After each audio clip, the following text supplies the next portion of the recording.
ትሁት ግን በዚህ ልክ ልጅቷን የምጠላት ለምን ይሆን? ቤተሰብ እውነት እሷን ስለሚወዳትና ስለሚያፈቅራት እንደምታውቅ አውቃ ወይም እሷ ጋር እንዳይገናኙ አስባ ነው እንደዚህ ያደረገቻት?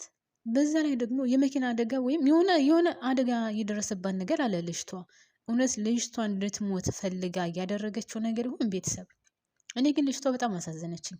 አደጋው ከመድረሱ ባሻገር እሷ በእጇ ቁጭ አድርጋ እቃቃ እየተጫወተችባት ነው። በጣም የሚያሳዝነው ነገር ግን ምናሴ በጣም ተመችቶኛል። ቤተሰብ በጣም ነው የተመቸኝ። ጠርጥሯት ተከታትሏት እዛ ድረስ ሄዱ ምን እየተፈጠረና ምን እየተከናወነ እንደሆነ ማወቁ እኔ በጣም ነው ደስ ያለኝ። ውድ ቤተሰቦቼ እርግጠኛ ነኝ ደግሞ ከእውነታው ይደርስበታል ብዬ አስባለሁ። እናንተስ ምን ትላላችሁ? እውነት ምናሴና ልጅቷ ተገናኝተው አንድ ላይ ወደፊት የሚኖሩ ይመስላችኋል? ልጅቷስ ምናሴን ተቀብላ ትክክለኛ የደረሰባትን ነገር ትነግረው ይሆን? ሲቀጥል እቹ ትሁት ተብዬዋ ራሷ ሁለታቸው እንዲገናኙ ትፈቅድላቸው ይሆን? ምክንያቱም አይታወቅም፣ ደግሞ ሌላ ቦታ ይዛ ልትሄድ ትችላለች። እስኪ እናንተ ሀሳብ አስተያየታችሁን አካፍሉኝ ውድ ቤተሰቦቼ። ሰላም እንዴት ናችሁልኝ? ሰላም ናችሁ ወይ? በያላችሁበት ሰላማችሁ ብዝዝት ትርፍርፍ ይበልልኝ። ለዚህ ቻናል አዲስ የሆናችሁ ካላችሁ ሰብስክራይብ እያደረጋችሁ የደወል ምልክቷን በመጫን ቤተሰብ እንደሆኑ እላለሁኝ። ነባር ቤተሰቦች ደግሞ ላይክ ማድረጋችሁን አትርሱ ፕሊስ። ላይክ አትለፉኝ ስወዳችሁ ማለት ነው። ቻናሌ በጣም ቀዝቅዟል። እናም ውድ ቤተሰቦች ይህ ቪዲዮ የሚደርሳችሁ በአጠቃላይ ለእያንዳንዱ ሰው ቪዲዮውን የሚከፍት ላይክ ካደረገልኝ ቪዲዮ የመንቀሳቀስና ቻናሉም የእድገት እንትን ይኖረዋል ማለት ነውና ወደ ቤተሰቦቼ ፕሊስ ላይክ ማድረጋችሁን አትርሱ። ወደ ድራማው ስመለስ እንግዲህ ምናሴ እዛው ቤቷ ድረስ ሄዷል። ትሁትን ተከትሎ እዛ ድረስ ሄዷል።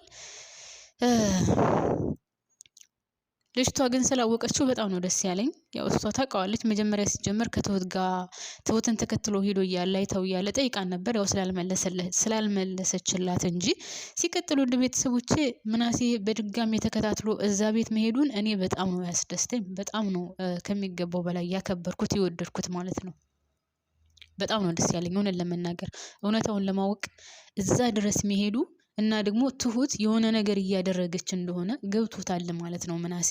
እና እኔ በጣም ነው ደስ ያለኝ። ምናሴ ይመችህ። ግን ምናሴና ልጅቷ እውነት አንድ ላይ የሚሆኑ ይመስላችኋል? ውድ ቤተሰቦቼ ምን ትላላችሁ እናንተ? ነው ትሁት ተብዬዋ በመካከላቸው ሆና እንዲገናኙ ተደርጋችኋለች ብዬ አላስብም። ምናልባትም ደግሞ ቤት ልትቀይርም ትችላለች። ያው ሰው ክፋት ሲያስብ ታውቃላችሁ። እና ምናሴ በጣም ነው የተመቸኝ። ጎበዝ ቀጥልበት። በድጋሚ እንደሚሄድ ደግሞ በጣም ባለሙሉ ተስፋ ነኝ። ልጅቷ ለጊዜው እንደዛ ስለሆነች ስለምትወደው ስለምታፈቅረው፣ ሲቀጥል ደግሞ እሱ እንደሚከታተላትና እንደሚያውቃት ራሱ አታውቅም ነበር። እሷ የምትወደው እሷ የምታፈቅረው እሷ የምትከታተለው ነበር ይመስላት። ነገር ግን በተቃራኒው እሱም የእሷ ስሜት ውስጡ አለ እና ይሄ ነገር በጣም ደስ ይላል። ነገር ግን በመካከላቸው ያለችው ይቺ ከይሲ ነገሩን የምታሳካ ካላቸው አይመስልኝም። ሲቀጥል በእጇ ውስጥ ነው ያለችው። እንዳያችሁት ምግብ ቤት አትብ እየተባባሉ አልበላም እየተባባሉ ራሱ ጭቅጭቅ ላይ ነበሩ ማለት ነው። እና ምናሴ ግን እውነት እላለሁ በጣም ነው የተመቸኝ። ሌላው የሰላምዬና የዛ ሳሚ ፍቅር ነው። ሳስበው ወደ ፍቅር እየዞረና እየተዋደዱ ወይም ወደፊት አብረው የሚቀጥሉ ይመስለኛል። ይህም በጣም የሚያስደስት ነገር ነው።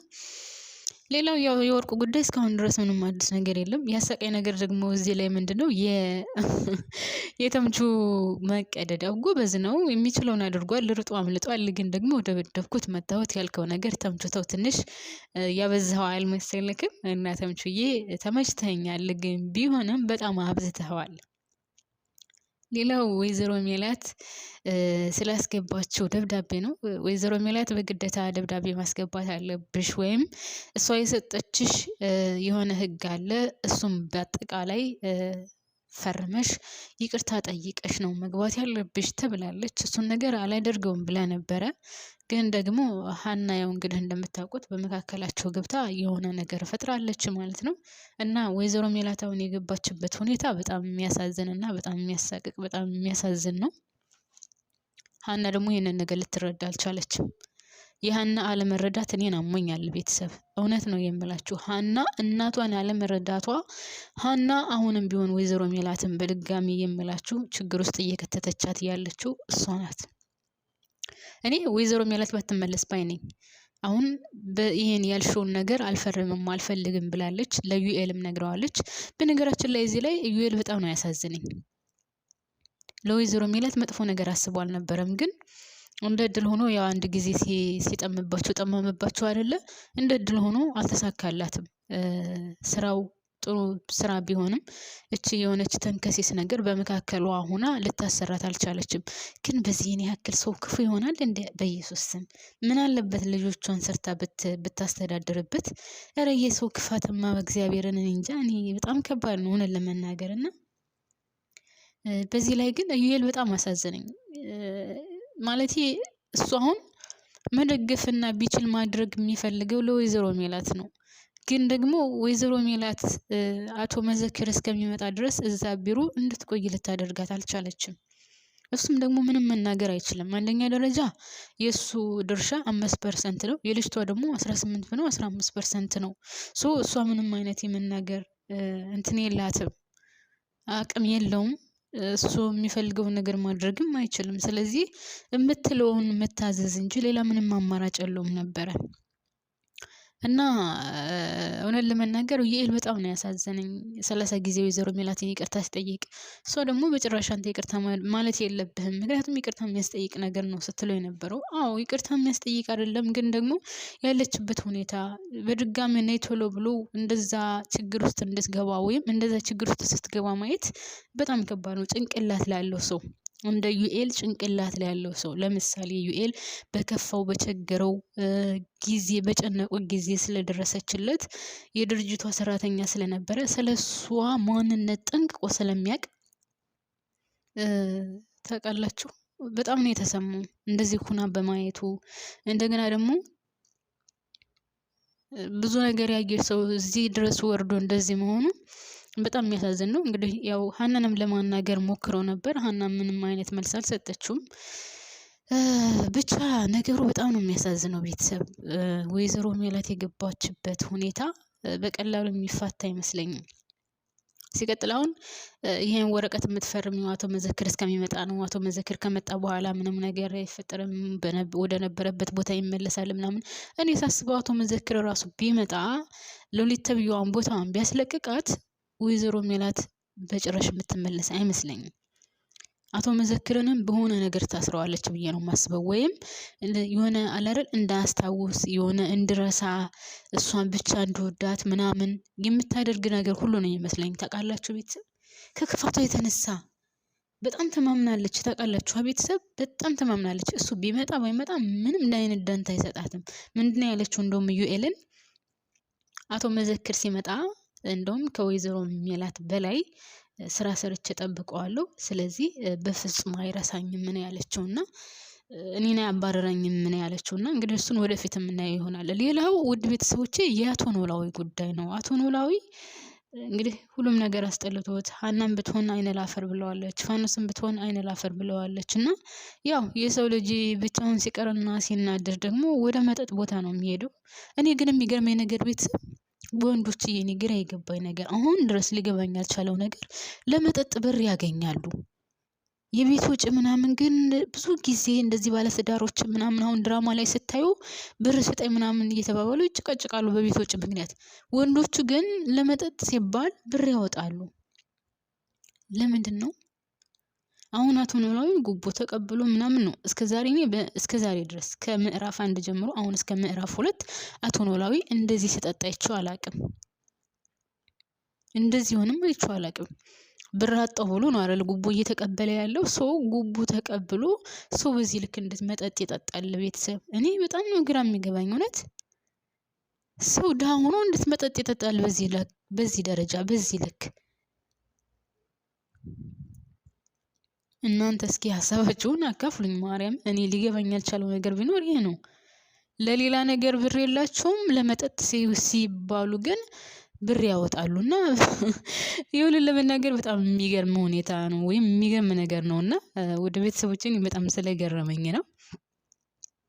አሰቆኛልም እንደዛ ራሱን ጥሎ ያ ጠንካራ ያ ጎበዝ ያ በነገራችን ላይ ቤተሰብ ሴት የላከው ሞት አይፈራም ይባላል እና ወንዶች በሴት የተነሳ የሆነ ነገር ሲሆኑ በቃ በጣም ደካማ ጎናቸው ነው። የሚገርመው ነገር ጠንካራ የተባለ ወንድ ወይም በቃ አይበገሬ ኃይለኛ ቆፍጣና የተባለ ወንድ በሴት ዙሪያ የሆነ ነገር ከሆነ በቃ በጣም ደካማ ጎኑ ነው። እኔ ከዚህ ድራማ ላይ ያየሁት አቶ ኖላዊ ነው እንደዛ መሆኑ።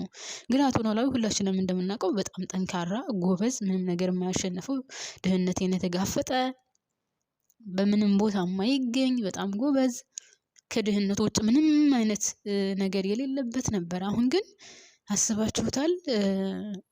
በሴት ምክንያት እንደዚህ መጠጥ ውስጥ ገብቶ እየጠጣ ሁሉን ነገር ረስቶ ምናምን ስታዩት በጣም ነው የሚገርመው። ወደ ጉቦ ስናመራ ደግሞ ጉቦውን ያው ስላጣ ነው ስለሌለው ነው ይሄን ነገር እየተቀበለ ያለው። ግን ደግሞ አንዴ ከጀመራችሁት በጣም የሚያሳዝን ነው ሁኔታ አይለቃችሁም። ልክ ሌብነት ሲጀምሩት ተውት እንደማይለው ያው ያልተሰራበት ያልተለፋበት ገንዘብ ስለሆነ የሚያገኙት እና ይሄም አሁን እንደዛው ነው። አቶ ኖላዊ ጉቦ ነው እየተቀበለ ያለው እስከዛሬ ድረስ በጣም ጉቦን የሚጠላ የሚጸየፍ በጣም ጠንካራ ጎበዝ የነበረው ዛሬ ግን እንግዲህ እንደምታዩት እንደዚህ ሆኗል ማለት ነውና እና ለማንኛውም ውድ ቤተሰቦቼ ይቅርታ የሆነ ድምጽ ገባብኝ ማለት ነው። ለማንኛውም ይህንን ይመስላል እንግዲህ የኖላዊ ድራማ። ወይዘሮ ሜላት በድጋሚ ሀናን ለማናገር ሞክራ ነበር፣ ነገር ግን ምንም ልሰማት አልቻለችም። ሀናም እየተከናወነ ያለው ነገር ሊገባት አልቻለም። ሜላትም ለማስረዳት ሞክራ ነበር፣ በጭራሽ ልትረዳት አልፈለገችም። እንግዲህ እስኪ ዛሬ ደግሞ አዲስ ይለቀቃል፣ እሱን የምናየው ይሆናል ማለት ነው። ወይዘሮ ሜላት ምን ትሆን ይሆን? ምን ደረጃ ትደርስ ይሆን? ወይዘሮ ሜላት እንግዲህ ተምኔ ላይ እንደምታዩት ሉሊትን አንገቷን አንቃታለች። ምን እንደሚፈጠር አብረን የምናየው ይሆናል ማለት ነው። ውድ ቤተሰቦቼ እስካሁን አብራችሁን ስለቆያችሁ አመሰግናለሁ። ባይ ባይ። ላይክ ማድረጋችሁን አትርሱ። አዲስ ከሆናችሁም ሰብስክራይብ